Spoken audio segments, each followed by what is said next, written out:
Գյումրու ավագանու հերթական նիստը չկարողացան գումարել քվորումի բացակայության պատճառով։ Քվորումը անբավելու համար անհրաժեշտ է 17 ավագանու ներկայություն։ Գյումրու ավագանու 33 հոգանոց կազմից 17-ը բացակա էր, 14-ը քաղաքացիական պայմանագիր խմբակցության անդամներն են, ընդդիմադիր 4 խմբակցությունների 19 անդամներից մեկը Վարդան Ղուկասյանն է, որը գտնվում է կալանքի տակ, մյուս բացական մեր քաղաքադաշինքից Արտակ Հովսեփյանն է, որը տնային կալանքի տակ է։ Նա հրաժարվել է ավագանու մանդատից, բայց հաջորդող համարը դեռ մանդատ չի ստացել։ Չէր կարողացել ներկայանալ նաև Մայր Հայաստան խմբակցությունից Կարեն Սիմոնյանը։ Խնդրում եմ ավագանու նիստը հետաձգել 30 րոպեով, որպեսզի մեր խմբակցության ղեկավարը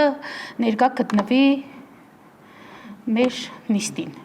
անսպասելի հյուրերի պատճառով։ Հայտարարվեց 30 րոպե ընդմիջում։ Հակակոռուպցիոն կոմիտեն խուզարկություն էր իրականացնում Գյումրիի ավագանու Մայր Հայաստան խմբակցության ղեկավար Հայաստան դաշինքի падգամավորի թեկնածու Կարեն Սիմոնյանի բնակարանում։ Հայաստան դաշինքի համակիրների կողմից ընտրակաշառք տալու, ստանալու դեպքերի առիթով նախաձեռնված քրեական վարույթով։ Խուզարկությունը շուրջ 2.5 ժամ տևեց, եւ Սիմոնյանն այդպես էլ չկարողացավ ներկայանալ նիստին։ Նիստն այդպես էլ չկայացավ։ Վարման կարգով ելույթ ունեցավ միայն Գյումրու քաղաքապետի պարտականությունները կատարող Ավետիս Արաքելյանը։ Նրա խոսքով իշխանությունը ճգնաժամ է ստեղծում Գյումրիում։ Ճգնաժամը արհեստական է,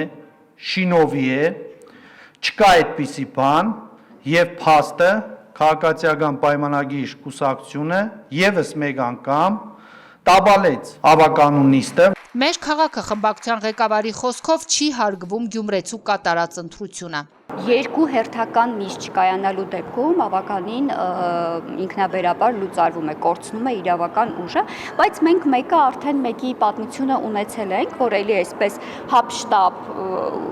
իրենք տեղեկացված էին, սցենարը իրենց ձեռքով էր գրված եւ այլն, բայց անմիջապես հաջորդ հերթական նիստը մենք կայացրեցինք։ Ավելի ուշ հայտարարություն տարածեց նաև Գյումրու ավագանու քաղաքացիական պայմանագիր խմբակցությունը։ Նշվում է, որ ավագանու նիստին չմասնակցելու պատճառներից մեկը խմբակցության ներկայացրած սուբվենցիոն առաջարկների մերժումն ու նիստերի օրակարգում չներառելու արատավոր քաղաքականությունն է։ Ըստ խմբակցության, Գյումրու կառավարումը ստանձնած միավորների համախմբումը ուղիղ վտանգ է ներկայացնում Հայաստանի Հանրապետության անվտանգությանն ու ինքնիշխանությանը։